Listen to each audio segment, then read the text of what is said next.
আসসালামু আলাইকুম আরহামতুল্লাহি ওবরাকাতু। কেমন আছেন সবাই?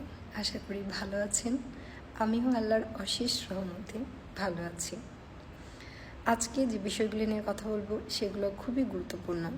দেখেন, আমরা যদি কাজকে প্রাধান্য দিই, কাজ আমাদেরকে কি করবে? ভাগ্য পরিবর্তন করবে। আমি যদি ঘরে বসে থাকি, কেউ আমাকে কিন্তু দিয়ে যাবে না, কোনো খাবার, কোনো টাকা পয়সা কিছুই দিবে না। আমরা ইয়াং সময় আছি, আমরা বর্তমান সময়ে সবচেয়ে বেশি বিজি থাকি ফোন নিয়ে বা গার্লফ্রেন্ড বয়ফ্রেন্ডের সাথে কথা বলা নিয়ে। দেখেন, আমাদের জীবনের সবচেয়ে মূল্যবান সময় থাকে হচ্ছে 18 থেকে 40, 50 এই বয়সগুলোতে। এই বয়সগুলোতে যদি আমরা কাজ করি তাহলে আমাদের বৃদ্ধ সময়টা মনে হয় অনেকাংশেই ভালো যাবে। কারণ হচ্ছে যে আমরা এই সময়টায় কষ্ট করলে এই সময়টা আমাদের অর্থ জমানোর সময়।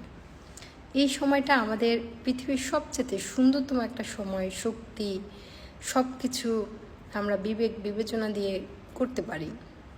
এই সময়টা আমাদের দেশে অনেক ছেলেমেয়েরাই বা অনেক বাবারা বা অনেক মারা এই সময়টাকে আপনারা মূল্যায়ন করেন না। অনেক বাবারা এই আপনার যে ইয়াং সময়টা, এই সময়টা ছেলেমেয়েদেরকে মানুষ করতে হবে বা এই সময়টা আপনাকে ইনকাম করতে হবে, সেই জিনিসটা আপনারা ভুলে যান। অথচ যখন বয়স হয়ে যায় তখন হচ্ছে 2-3টা মেয়ে বড় হয়ে গেলে বিয়ে দিতে হবে, তখন আপনাদের একটা টেনশন কাজ করে যে এখন আমাকে কাজ করতে হবে, নাহলে আমাকে কেউ ভাত দিবে না, কেউ খাবার দিবে না। তো এই জন্য আমাদের দেশে যারা এখন ইয়াং জেনারেশন আছেন তারা সব সময় কাজকে প্রাধান্য দিবেন। দেখেন, জীবনে অনেক ধরনের প্রবলেম থাকবে, অনেক কিছু আসবে, এটা জীবনের একটা পার্ট। সমস্যাবিহীন পৃথিবী হয় না।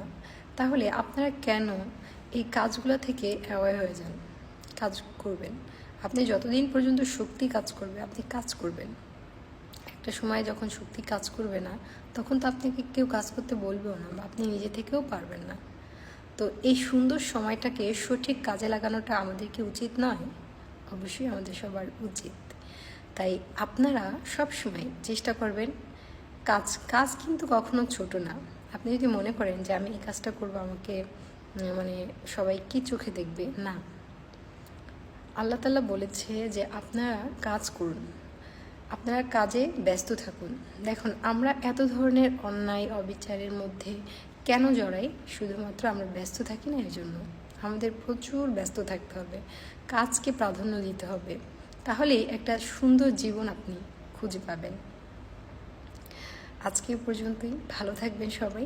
আল্লাহ হাফিজ।